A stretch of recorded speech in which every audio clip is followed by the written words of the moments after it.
अस्सलाम स्टूडेंट्स, आज हम डिस्कस करेंगे कैलर box method.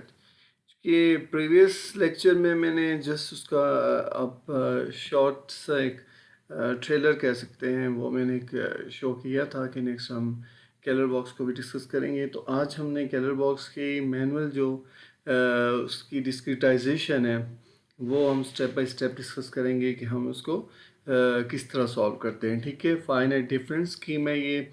Finite difference scheme और finite element and finite volume, ये सारी न्यूमेरिकल टेक्निक्स हैं, स्ट्रॉन्ग मेथड्स हैं।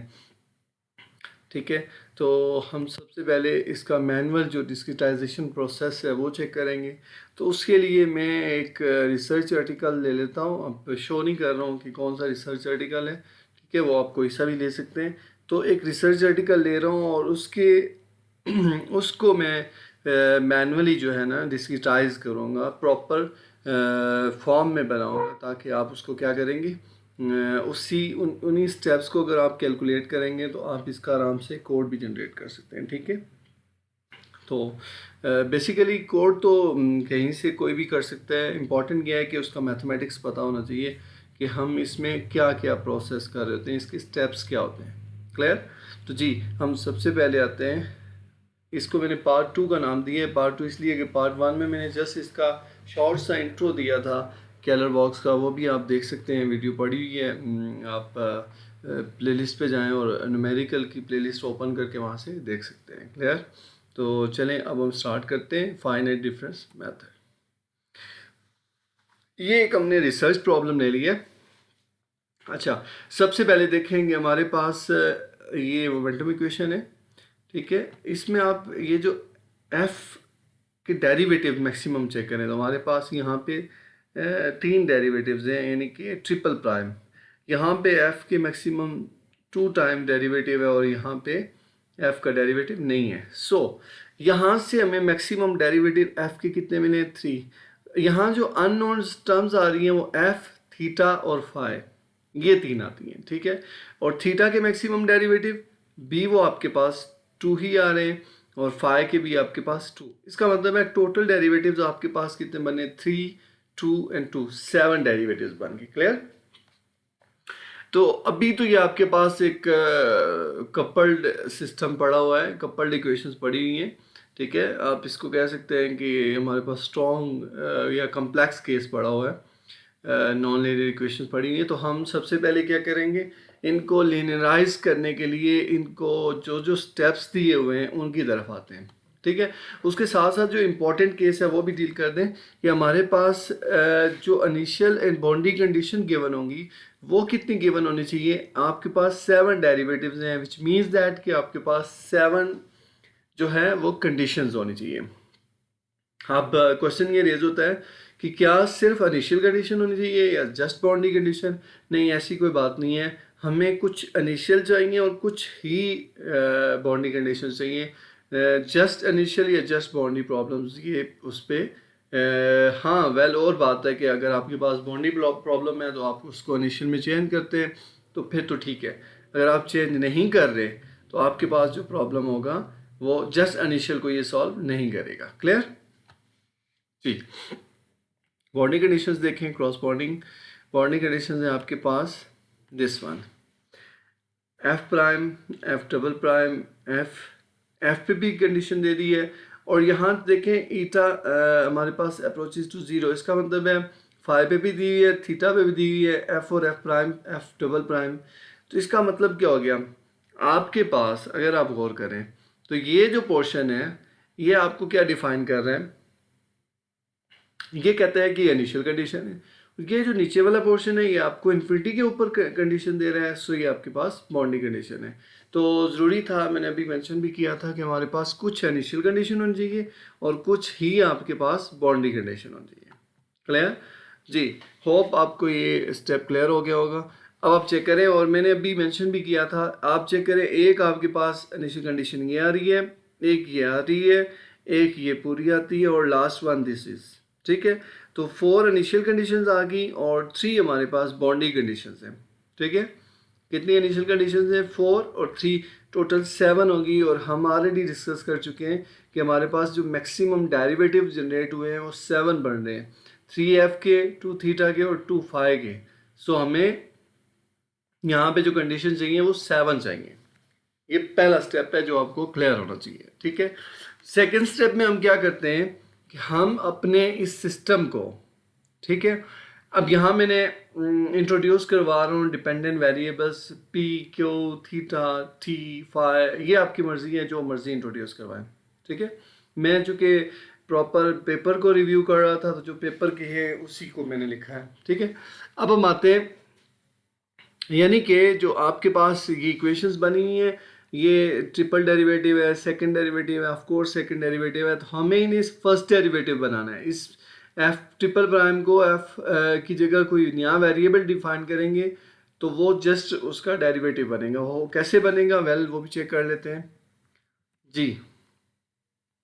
सबसे पहले हमने कहा जी कि एफ प्राइम अगर पी के इक्वल है तो पी प्राइम हम क्यू के इक्वल कहते हैं, तो विच मीन्स दैट कि वो हमारे पास जो इक्वेशन होगी ट्रिपल डेरिवेटिव की, अगर पी प्राइम क्यू के इक्वल है तो पी तो एफ के इक्वल था, एफ प्राइम के इक्वल था, तो सो इसका अगर एक और डेरिवेटिव लेंगे तो इसका मतलब क्या हो गया कि एफ डबल प्राइम जो होगा वो क्यू के इक्वल होगा, तो ट्रिपल प्राइम क्या होगा, क्यू प्राइम के इक्वल हो जाएगा। सो वो इक्वेशन जो है वो हमारे पास क्या बन जाएगी, ये मैं वापस जा रहा हूँ, चेक करें आप, तो ये इक्वेशन आपके पास आप क्या जनरेट हो रही है, क्यू प्राइम बन जाएगी।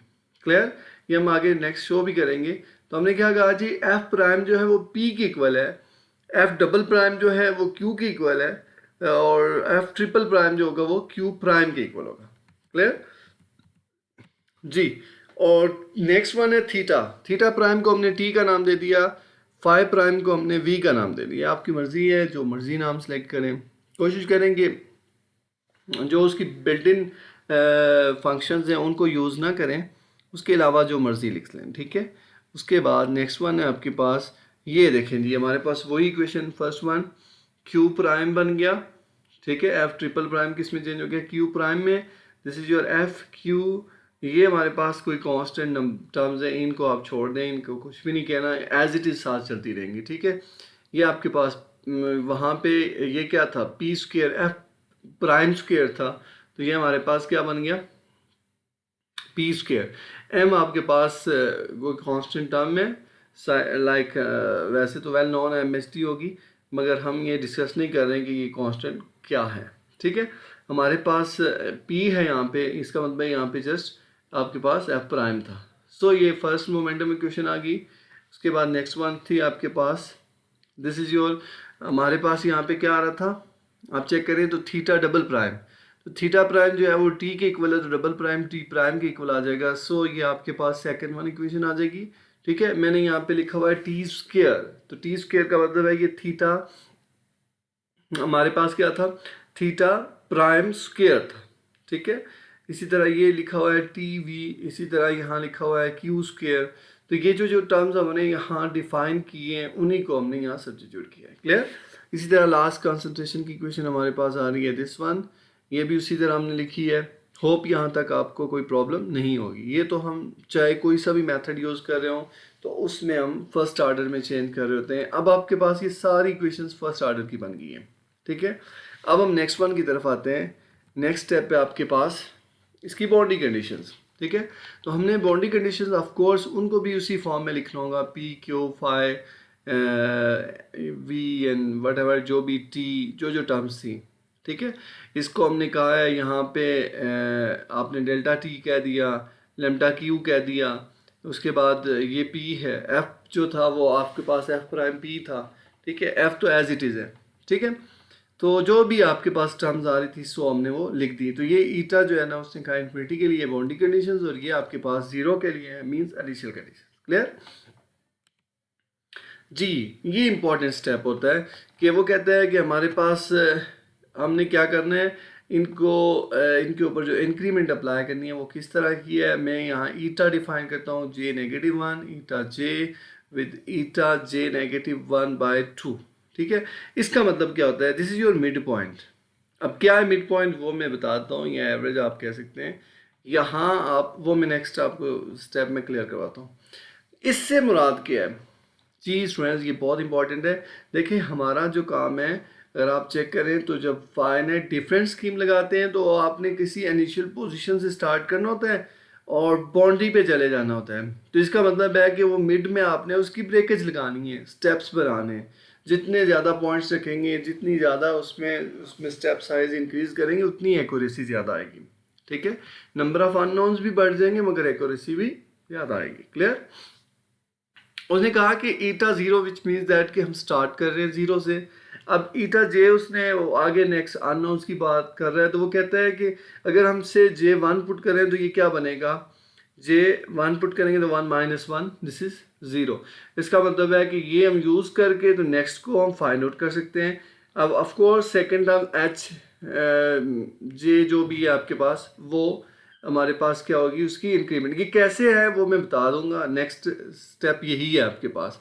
एच जे का मतलब क्या है वो भी मैं क्लियर करवाता हूँ। ठीक है, और ईटा जे का मतलब है आपके पास जब वो इन्फिनिटी को अप्रोच कर रहा है, मीन्स दैट फाइनल टर्म्स। यहाँ ये बेसिकली मैंने स्मॉल लिखा हुआ है, सॉरी ये वो ईटा जे, ये बेसिकली कैपिटल होगा। ठीक है, ये स्मॉल होता है। ठीक हो गया, ये ज़ीरो है initial, this is your central area और this is your final positions. Clear? अब अगर चेक करें तो मैं ये एच जे और ये स्टेप जो है वो क्लियर करवाता हूँ। This is your central difference. यहाँ मैंने जस्ट एच लिखा हुआ है और यहाँ पे क्या लिखा हुआ है, एच जे। इसका मतलब क्या है जी कि आप अगर इस ईटा जो कि मैंने ऐसे जनरल फॉर्म में लिखा हुआ है ना, तो हम क्या करते हैं जब डेरिवेटिव अप्लाई करते हैं तो उसकी जगह यहाँ पे डेरिवेटिव में डिवाइड कर देते हैं एच। ठीक है, यानी कि सेंट्रल डिफरेंस अप्लाई कर देते हैं। F J minus second term minus previous term. ठीक है, next term minus previous term. ठीक है, एफ जे माइनस वन। ठीक है, ये सबस्ट्रिक फॉर्म में लिखा हुआ है जे और जे माइनस वन। क्लियर? यहाँ मैंने एफ लिखा हुआ है, ये डिपेंड करता है आपके प्रॉब्लम के ऊपर, जरूरी नहीं है एफ होगा। ठीक है, कुछ भी हो सकता है। इसी तरह एवरेज देखेंगे तो एवरेज क्या होता है, उन दोनों को ऐड करेंगे, F J plus F J minus one divides by to. Clear? तो इन्हीं दोनों को, सेंट्रल डिफरेंस और एवरेज को यूज़ करेंगे, क्योंकि हमें पता है हमारी प्रीवियस जो इक्वेशंस बनी हुई थी तो उसमें या एफ क्यू प्राइम था, टी प्राइम था, वी प्राइम था, वट कुछ नंबर्स जिनके प्राइम थे, तो हम उन प्राइम की जगह ये इस तरह की फॉर्म लगा देंगे और प्राइम के अलावा जो लिखे हुए थे क्यू स्क्वायर था या जो भी उनकी जगह हमने ये एवरेज अप्लाई कर देना है जी। नेक्स्ट स्टेप चेक करें आप। यस, तो ये वो हमने इक्वेशंस ली हैं जो सिंगल इक्वेशन स्टार्ट में हमने लेट की हुई थी, ये उनको डिस्क्रिटाइज कर दिया है मैंने, फाइनल फॉर्म में डिस्क्रिटाइज कर दिया है। यहाँ था एच, मैंने यहाँ मल्टीप्लाई हो गया है, बेसिकली एच यहाँ डिवाइड हो रहा होता है। This is your F prime which is equals to F prime किसके इक्वल था, पी के इक्वल था, तो मैं इसको इक्वल से इधर लेफ्ट साइड ले आया हूँ। ठीक है, ये आप चेक करेंगे, अगर इसको हम लेफ्ट साइड ले आए तो यहाँ से h को हमने दूसरा मल्टीप्लाई कर दिया है, multiplying H J on both sides. So ये आपके पास सिंपल ये फॉर्म बन गई और h जो है इसके साथ, और ये सारी टर्म हम वापस लेफ्ट साइड ले आए, so that's why H J by two बन गया है। क्लियर? यहाँ तक कोई प्रॉब्लम? इसी को देखते हुए हमने क्या किया है, बाकी भी जो तीनों पोर्शन थे उनको भी लिख दिया, पी प्राइम को भी, थीटा प्राइम को भी और फाई प्राइम को भी हमने लिख लिया है। ठीक है, ये तो थी आपके पास सिंपल इक्वेशंस। अब हम आते हैं जो नॉन लीनियर इक्वेशंस थी जो कपल्ड में थी, पेयर में, उनको हम चेक करें। तो ये क्यू की आपके पास इक्वेशन थी जो क्यू प्राइम था। देखिए ये क्यू प्राइम होने की वजह से इसमें माइनस आ गया, जे और जे माइनस वन मिड में माइनस आ गया, बाकी कोई भी आपके पास माइनस का नहीं था। यस, यहाँ मैंने क्या लिख दिया है जी, मैंने पहले बताया था कि आप क्या लिखेंगे, या तो लिखेंगे जे क्यू है या एफ है, J plus J minus F of J plus F of J minus one divides by two. ठीक है, या आप ऐसे लिखते हैं तो या फिर उसको क्या लिखते हैं, जे माइनस वन बाई टू। ये दो स्टेप्स होते हैं, आपकी मर्जी है। प्रीवियस स्लाइड में ये चीज़ मैंने मेंशन की हुई है। ठीक है, दोनों चीज़ें लिखी हुई हैं। जे माइनस वन बाई टू का मतलब क्या होता है, एफ की अगर फॉर्म में लिख रहे हो तो ये बनेगा F of J plus F of J minus one divides by two. ठीक है, तो ये जो एवरेज होता है ना, ये एवरेज बेसिकली इस तरह लिखा जाता है। क्लियर? तो ये एच आप देखें सबके साथ मल्टीप्लाई हो रहा है, साइड दूसरी साइड पे जाके यहाँ पे भी मल्टीप्लाई हो गया है। क्लियर जी? अब नेक्स्ट स्टेप पे आए, उसके बाद यहाँ आप आते हैं तो ये आपके पास सेकेंड वन टी की इक्वेशन बन गई है। इसमें भी आपने क्या किया है, एच को मल्टीप्लाई कर दिया है, देख लेंगे आपका एच सबके साथ मल्टीप्लाई हो रहा है, यहाँ पे भी आप मल्टीप्लाई करेंगे, सॉरी मैंने लिखा नहीं है। और उसके बाद आप नेक्स्ट वन की तरफ आते हैं जी। तो हम डिफाइन करते हैं जी वी की टर्म, लास्ट टर्म, तो ये उसको भी मैंने वैसे लिख दिया है। इसको माइनस किया हुआ है चूँकि वी प्राइम था, इसको भी माइनस किया हुआ है चूँकि यहाँ टी प्राइम था। इन दोनों के साथ एच नहीं आ रहा है, मगर एच जो है इसके साथ आ रहा है, ठीक है। और ये आपने एवरेज लगाया हुआ है, ठीक है। ये तो आप जानते होंगे कि आप सेंट्रल डिफरेंस और एवरेज कैसे अप्लाई करते हैं फाइनाइट डिफरेंस स्कीम के ऊपर। Backward scheme, forward scheme, what जो भी स्कीम लगा रहे हैं, सेंट्रल स्कीम्स, वो स्कीम्स आपने पढ़ी होंगी, तो ये आप वहाँ से चेक कर सकते हैं। फिर भी कोई कन्फ्यूजन है तो आप कमेंट्स बॉक्स में मेंशन कर दीजिएगा, मैं उसकी करेक्शन कर दूँगा। क्लियर जी students. Next your boundary conditions, तो हम बाउंड्री कंडीशंस भी इसी हिसाब से सेट कर देते हैं। This is your F prime is 0 पे जो है वो 0 उसने कहा है। यहाँ P not which is 1 plus lambda, यहाँ आपकी मर्ज़ी है जिस तरह मर्ज़ी डिफाइन करें, ठीक है। तो ये आपने उनको डिफाइन कर दिया है। क्लियर। नेक्स्ट हम चेक करते हैं, ये आपने क्या किया है, बाउंड्री कंडीशंस थी तो कैपिटल जे मैंने बताया था, अगर आपको याद हो तो प्रीवियस स्लाइड में चीज़ मेंशन की थी। बाउंड्री को हम कैपिटल जे लिख रहे होते हैं, इनिशियल को हम 0 लिख रहे होते हैं, और सेंट्रल को हम जे लिख रहे होते हैं, स्मॉल जे, ठीक है। और नाउ अब हम नेक्स्ट स्टेप में आते हैं। पहले तो हमने क्या किया है, जस्ट उनको अपनी कपल्ड इक्वेशंस को just first order differential equation में चेंज किया था। अब हम उसके ऊपर न्यूटन मेथड अप्लाई करने लगे हैं। ऑफ कोर्स न्यूटन मेथड हम यूज़ करते हैं फॉर लिनियराइजेशंस, क्योंकि अभी तक ये हमारे पास जो इक्वेशंस है ये नॉन लिनियर है, ठीक है। हम कोशिश करते हैं इसको लिनियराइज जो है ना अलजेब्राइक एक्सप्रेशंस में कन्वर्ट करें। तो उसके लिए हमें क्या करना होगा, हमारे पास दिस वन, ये आपके पास एक स्कीम है जिसको हम यूज़ करने लगे। न्यूटन स्कीम यही होती है आपके पास कि आप कहते हैं जी कि ये न्यूटन आइटरेटिव स्कीम आप एफ़ के लिए लगा रहे हैं, तो एफ जे के प्लस 1 ये के लिए हो गया, और यहाँ वो फंक्शन होता है जिसमें चेंज आता है। ये तो वही होता है उसका प्रीवियस स्टेप, ठीक है। ये नेक्स्ट होता है और ये प्रीवियस होता है, और यहाँ वो उसमें चेंज जो आ रहा होता है। ये हमने सब वेरिएबल्स जो भी डिफाइन किए होते सब के लिए न्यूटन मेथड अप्लाई कर दिया, ठीक हो गया। अब आप नेक्स्ट स्टेप में क्या करेंगे, इस मेथड को उन इक्वेशंस के ऊपर अप्लाई कर देंगे, ठीक है। अब आप जब अप्लाई करेंगे तो ऑटोमेटिकली आपको क्या लगा, यहाँ पे हमने कैसे किया, चेक करें। हमने इस एफ ऑफ जे की जगह ये इस राइट साइड पुट कर दी। एफ ऑफ जे -1 के लिए भी हमने ऑफकोर्स यहाँ जे कैपिटल स्मॉल लिखा हुआ है तो स्मॉल जे वाली टर्म लिखेंगे, जे -1 वाला है तो जे -1 वाली टर्म्स लिखेंगे। इस तरह पी जे है तो पी जे वाली टर्म्स लिखेंगे, पी जे -1 है तो पी जे -1 की फॉर्म में लिख लेंगे, वो आपकी मर्जी है। जे लिखा हुआ है, जे -1 लिखा हुआ है, वही लिखेंगे। क्लियर। तो अब ना हम ये सारे जो है पहले इनके ऊपर अप्लाई करते हैं, फिर इनके ऊपर भी अप्लाई कर देंगे, 1 बाय 1 सबके ऊपर अप्लाई करेंगे बाउंड्री कंडीशंस के साथ भी, ठीक है। ये मैंने अप्लाई कर दिया, बट अप्लाई जब करेंगे ना तो मैं वापस वही रिपीट करवा देता हूँ कि जब हम अप्लाई करेंगे तो क्या होगा, ये जो टर्म था इट्स लाइक दिस वन, ये एफ ऑफ जे किस में कन्वर्ट हो जाएगा, F of J plus delta F J. तो इसका मतलब है हमने डेल्टा एफ जे को रख लेना है लेफ्ट साइड पे, एफ ऑफ जे को हम राइट साइड पे भेज देंगे, ठीक है। इसी तरह जो भी यहाँ से टर्म्स जनरेट होंगी डेल्टा की वो हम लेफ्ट साइड पे रहने देंगे, और बाकी हमने क्या कर दिया राइट साइड पे लेके जो आपको अभी तक नज़र नहीं आ रही, जिनकी जगह हमने R1 R2 R3 up to so on लिख दिया है। क्लियर। अब हम आते हैं जी राइट साइड की तरफ, मगर अभी यहाँ आप चेक करें आपके पास डेल्टा, यहाँ लेफ्ट साइड पे आपको डेल्टा के अलावा कोई भी टर्म नज़र नहीं आएगी, ठीक है। ये A1 A2 A3 ये कांस्टेंट नंबर है, अब वो क्या है वो भी मैं बताता हूँ। क्लियर यहाँ तक जी। हम सबसे पहले आते हैं ये A1 A2 की तरफ। तो A1 A2 क्या आपके पास, जब आपने यहाँ पे पुट किया है वही न्यूटन के स्टेप्स, तो डेल्टा क्यू के साथ बहुत सारी टर्म्स बन रही थी डिफरेंट प्लेसेस पे ना, हमने सारी इकट्ठी की, ठीक है। और वो आपने क्या कर दिया, उन सारी को ब्रैकेट में ले लिया और कह दिया कि ये A1 है के इक्वल है। तो वो टर्म्स आपके पास ये थी, ये सारी टर्म्स आपने किसका नाम दे दिया, A1 का। इसी तरह ये A2 बन गया, A3 बन गया, A4 बन गया, A5 बन गया, A6 बन गया। क्लियर। उसके बाद हम आते हैं next one B1 B2 B3 up to B12, ठीक है।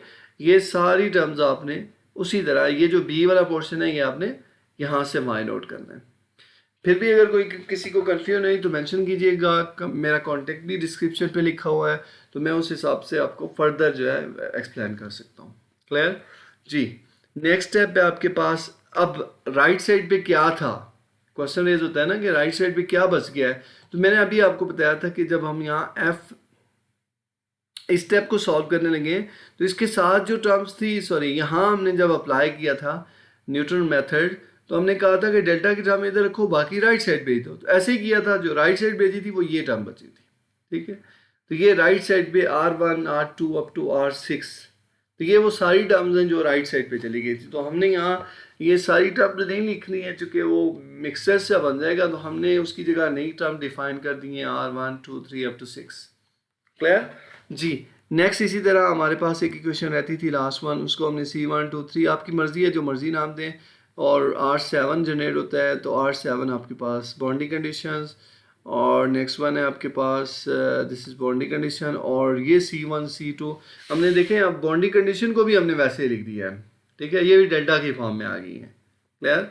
और दिस इज योर इनिशियल, ये आपके पास C1 C2 आ गया, ठीक हो गया। अब बाउंड्री कंडीशन में देखेंगे तो यहाँ पे आ गया डेल्टा पी जे, जबकि ये आ रहा है delta F not, delta P not, delta Q not. अब नेक्स्ट स्टेप अगर आप चेक करें, नेक्स्ट है हमारे पास है ब्लॉक एलिमिनेशन मेथड, यानी कि हमने मैट्रिसेस बनाने, फाइनाइट डिफरेंस स्कीम बेसिकली यहाँ जो अप्लाई की जा रही है, this is your implicit scheme है। इम्प्लीसिट स्कीम में हम उस स्कीम को कहते हैं जिसमें नंबर ऑफ अननोन जो है वो मैक्सिमम होते हैं, ठीक है। नंबर ऑफ नोन जब मैक्सिमम हो, अननोन सिंगल हो, तो उस वक्त हम एक्सप्लिसिट यूज़ करते हैं, ठीक है। तो ऑफ कोर्स जब इम्प्लिसिट स्कीम लगा रहे हो तो उस वक्त हम उसको मैट्रिसेस में शिफ्ट करते हैं। तो यहाँ जो मैट्रिसेस की पॉलिसी यूज़ होगी उसको हम कहते हैं ट्रायंगुलर स्कीम भी कह सकते हैं, या ब्लॉक एलिमिनेशन मेथड कहते हैं, ठीक है। तो हम इसको ओपन करते हैं। नेक्स्ट स्टेप है दिस इज़ योर, ये तो सिंपल सी फॉर्म है, अगर आपको याद हो तो मैट्रिसेस में लिखते हैं ना AX which is equal to B, ठीक है। X को हमने डेल्टा कह दिया, B को हमने R कह दिया। R इसलिए किया कि यहाँ पे आप R यूज़ करें राइट साइड पे, R7 इस तरह की टर्म्स, ठीक है। इसको हमने डेल्टा इसलिए किया कि हमने जब इसके ऊपर इसको लिनियराइज किया तो ये सारी टर्म डेल्टा वाली चल रही हैं, ठीक है। और A हमने इसलिए किया, ये C1 C2 जो है नहीं, ये वो कांस्टेंट नंबर्स हैं। चेक करें जी, यही आपको आपके पास है डेल्टा क्या हो गया, delta 1 up to J, delta J, और R क्या है, R1 अप टू RJ। इसी तरह A आपके पास दिस वन, ये हमारे पास है बेसिकली स्टैंडर्ड केस बन गया, ठीक है।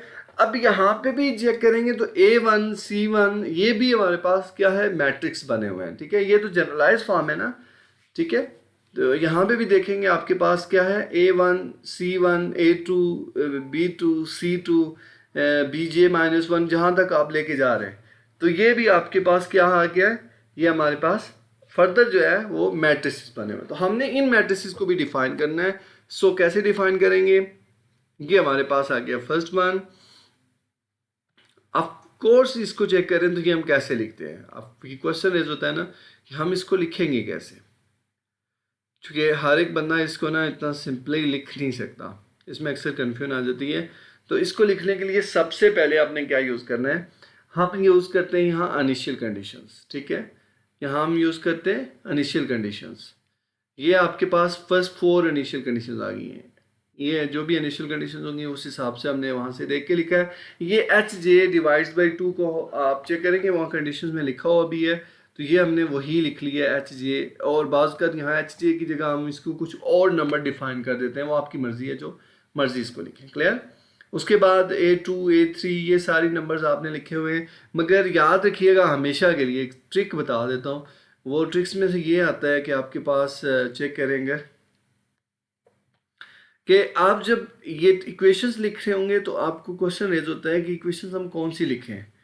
ये हमारे पास आ गया 2 से J कैपिटल, और उसके बाद दिस इज़ योर AJ। अब ये सेकेंड वन आपके पास आ गई है, ठीक है। और इसके में जो चलें, पहले सबसे पहले आपको सारी इक्वेशंस जो है वो मैट्रिसेस लिखवा देता हूँ। This is V J, this is C J, ठीक है। अब आप चेक करेंगे तो यहाँ आपके पास क्या बना हुआ है, यह आ गया आपके पास -1, ठीक है। अब ये हम किस सेंस में लिखते हैं, ये इसका क्या क्राइटेरिया होता है वो चेक करते हैं। दिस इज योर सी जे। अब ये हमारे पास सी जे बेसिकली वापस आएगा, ये C1 और A1 आपस में जो है वो एक ही तरतीब में है, A के 1 के नीचे B2 और A2 तरतीब में, ठीक है। चल क्या रहा होता है, A1 C1 जी।